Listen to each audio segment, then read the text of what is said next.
addition to our faculty speaker, it's our custom to also have a speaker chosen from among our alumni. One of you will end up on this stage some years in the future. This year, however, it's my pleasure to welcome Stephanie Ellis-Smith as our distinguished alumni speaker. Stephanie is the founder of Phīla Engaged Giving, a philanthropic advisory firm that works with donors who are ready and willing to put their wealth to work in order to help make the world a fairer and more just place. In the wake of the racial reckoning of 2020, Stephanie also helped to found Giving Gap, a database of Black-founded organizations that offers a way to connect philanthropy with community organizations that need support. And just a few years ago, Stephanie was sitting where you all are today. Please join me in welcoming our distinguished alumni speaker to our stage today, Stephanie Ellis-Smith.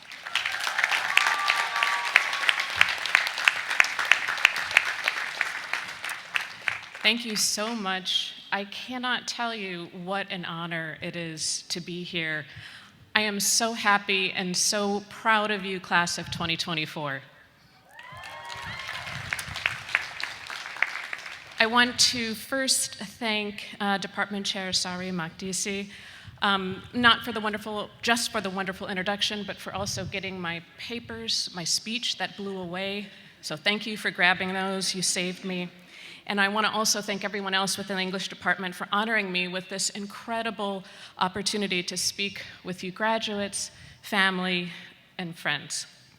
But before I get into my full remarks, I do want to also address this heaviness, this elephant in the room, as it were. We're in the midst of such a difficult and tragic period for so many people on our campuses around the world. And for many of you, I know the COVID pandemic also cast a pall over your high school graduations just 4 years ago. And now, once again, as graduates, you're being launched into a world that is beautiful and callous. My hope for you is that you can hold fast to your ideals while also taking opportunities to enjoy this one very precious life you have and to bask in your accomplishments. And that is what we will do now together for the next 14 minutes. So you have accomplished so much, and your journey is only just beginning. And as I said earlier, I can't say it enough, I am so proud of you, each and every one of you. I've been a volunteer with many of the humanities students on campus recently, and I have been so inspired and impressed by your ambition and all you have achieved. And as I look over this plaza and see all of you graduates, full of promise, very excited, probably very tired, maybe a little nervous, I can't help but think of my own graduation more than 30 years ago. I remember having so many feelings: relief that I made it, thank God; sadness, like, wait, is it really over? And I have to leave this beautiful cocoon? There was excitement. Oh my God, what's my future? This long-planned future is now going to be revealed. And then maybe even a little bit of dread. Oh my God, well, what is that future? What is it going to be? What if I'm unhappy? What if I'm unprepared? The unknowingness of it all. And maybe you're trying to hold very many truths too right now. It could be unsettling sometimes, experiencing so many conflicting emotions. And wouldn't life just be so much better if we could go back to our childhood understandings of things? Right versus wrong, good, bad, happy, sad. But you know, graduates, an ambiguous, joyful, cruel, colorful world awaits you. And I can say to you with full confidence that you are ready for it. And the world needs you, just as it needed me when I sat in your seat.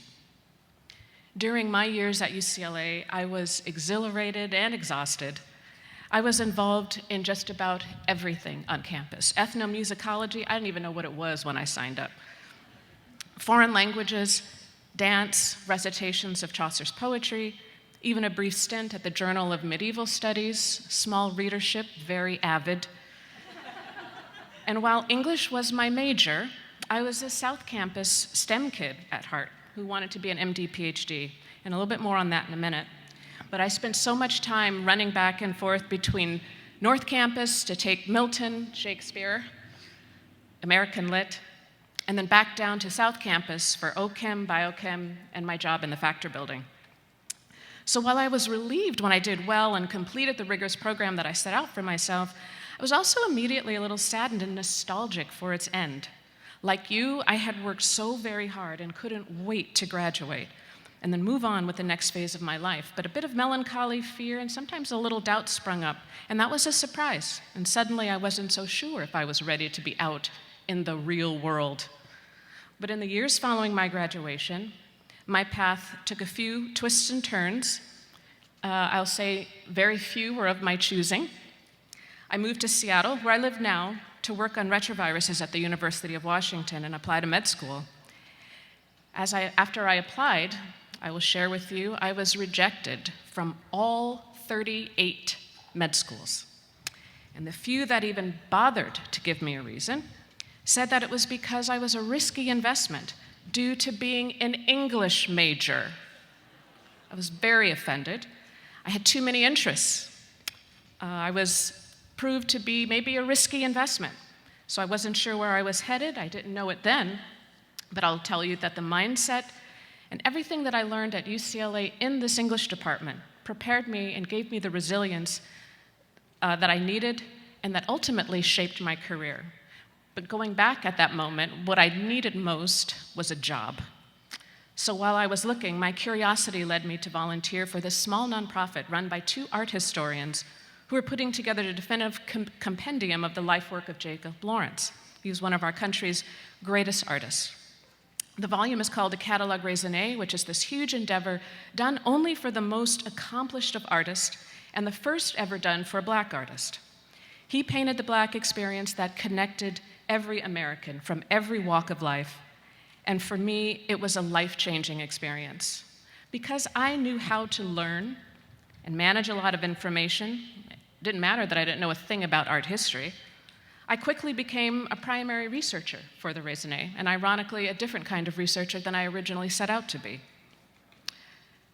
That initial 10-hour-a-week volunteer gig turned into a 5-year-long, full-time job that taught me so much about life and art, and I had the privilege of being in the personal orbit of one of America's greatest painters. That incredible experience, along with subsequent other professional roles, culminated in my current position now as the CEO of my own company, a philanthropic advisory firm, Phīla Engaged Giving, which I'll say a little bit more about in a minute. So I've lived through profound changes and challenges, but the foundation of my humanities education prepared me for all of it. So I know, class of 2024, you have all of the skills that the world needs now. What you've learned as an English major at UCLA is vital, not just in the halls of academia, but in all corners of our society. The world, yes, is a complicated place, especially now when discontent is omnipresent, misinformation is rampant, and critical reasoning is often scarce. You have the skills that the world needs. And what are those skills that I'm talking about? Well, from my perspective of 30 years, I'm going to give you the top 5. And the first one is critical thinking. Your education has taught you how to think and how to get things done, how to be resourceful. You can read and handle a lot of information. Chaucer wrote, "The greatest scholars are not usually the wisest people, present company accepted." He was not knocking scholarship. Chaucer's idea was that wisdom is more than just learning facts and information. It's about building intellectual curiosity and critical thinking and a lived understanding of the principles behind the knowledge. 700 years later, in a technological and discordant era Chaucer could have never imagined, his words still ring true. The second skill that you have is curiosity. A good education gives you the best tool of all, knowing how to learn. As a UCLA student, I already told you I was overcome with curiosity. Everything was intensely interesting, and I wanted to wrap my brain around all of it. And that kind of energy is a huge advantage in the workplace and in life.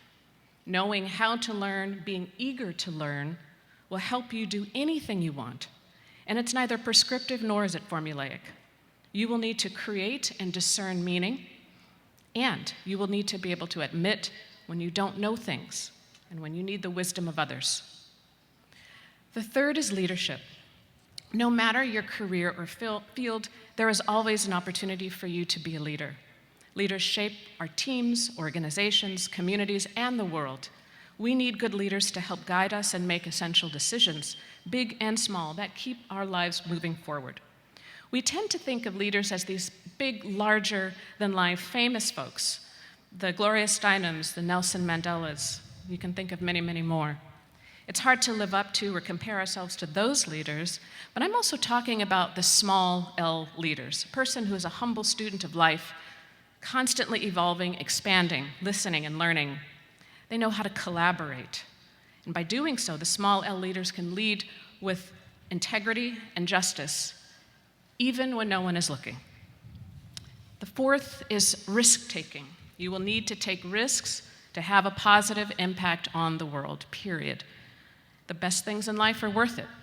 And I may even say, maybe you declaring English as your major, some may say that was a risk. But you need to take big swings. Sometimes you'll win big, more often you'll have small wins, or sometimes you won't even win at all.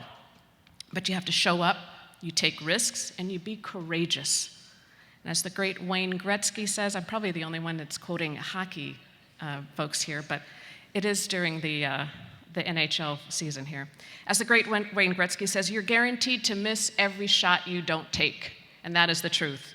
Small wins and setbacks can add up to major change. One example from the policy world is from 2015, the Supreme Court decision that made gay marriage legal in all 50 states. While that may have looked like one big win, it was in fact the result of 88 smaller policy victories, at least 23 major setbacks, and 22 years of disciplined advocacy work, all by determined people who took as many shots as they could and kept their eyes on the prize.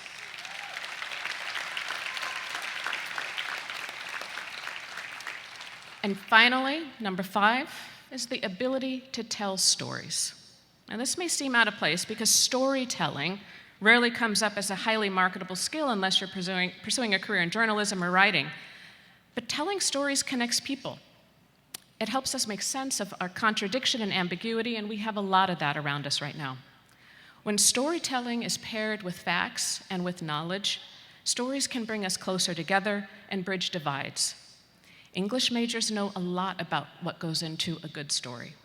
Your UCLA education put heft and teeth behind this skill, and we know how to explore meaning and intent of both the author and characters. We understand that how we tell our own story might not be the same way that someone else tells it, and that neither version may be entirely truthful. I started to realize the power of storytelling in the workplace when I was at that catalog raisonné. The research I did required that I spent a lot of time talking to people who collected his work. It quickly became apparent that they didn't just own his paintings because they loved art. Everyone collected for different reasons, and the meaning they ascribed to those paintings and drawings, whether it was their belief in social justice, their experience of exclusion or oppression, the relentless optimism about the human experience, or even deeply held personal things like family memories, all of those stories put together is what defined that one artist's legacy. Stories can be incredibly powerful. So today, in my work as a philanthropic advisor, I counsel philanthropists on how to make meaningful social investments that tap into our hearts as well as our heads. Storytelling is the most powerful tool I have. I spend my days working with people who have incredible financial resources.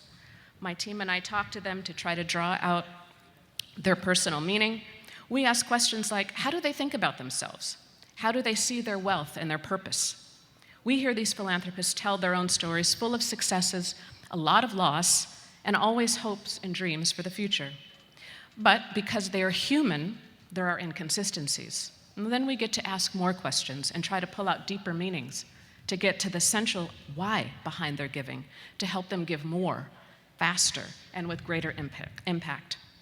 As advisors, we see our clients as the story authors and characters. What will drive and motivate a philanthropist to relinquish control and give big? Maybe give more than they even considered they could give. What kind of change do they want to create? What might get in their way and hold them back? Together with our clients, we write the next stories, the chapter of stories, and by extension, their lives, the impact that they will have on the world. Now, I know that the connection between philanthropic advising and storytelling is not entirely intuitive, but telling stories is a key component of many careers: media, political affairs, managing people, marketing, PR, so many more. All of those gifts you develop that I just named will help you navigate any kind of complexity. You can hold multiple truths critically, but with integrity and with empathy. That is your secret weapon for career success and a well-lived life. So as you leave campus today, I hope you will just take a minute to look around. Appreciate this very beautiful place and the gift of your hard-earned UCLA education, and feel deep, deep pride in everything you have achieved. Then, once you're rested, get back to the work. I encourage you to embrace the ambiguous, lean into complex emotions that you may have as you embark on this journey, but as they say, there is no way around it, so you might as well get into it. You have already been imbued with everything you need to succeed: critical thinking, curiosity, risk-taking, leadership, and the ability to craft a good story. So I'm excited to tell you to start writing your own story. And you make it a damn good one. Make it a page-turner, the kind of story you can't stop reading until it's 2 a.m. and you can't put it down because you've got to see how it ends. You've got everything you need to write that kind of story, and I can't wait to read it. I'm going to leave you with a poem by Rita Dove. She's the second African-American woman to receive the Pulitzer Prize for poetry after Gwendolyn Brooks. And ironically, Rita Dove was the US Poet Laureate when I was sitting in your seats when I graduated from UCLA. And this poem is called For Sophie, who will be first grade in the year 2000. No bright toy, this world, we've left you. Even the wrapping is torn, the ribbons grease-flecked and askew. Still, it's all we have. Wait a moment before you pick it up. Study its scratches, how it shines in places. Now love what you touch, and you will touch wisely. May the world in your hands brighten with use. May you sleep in sweet breath and rise always in wonder to mountain and forest, green gaze and silk cheek. Dear Sophie, littlest phoenix. Thank you, and may you all touch wisely and rise with wonder. Thank you.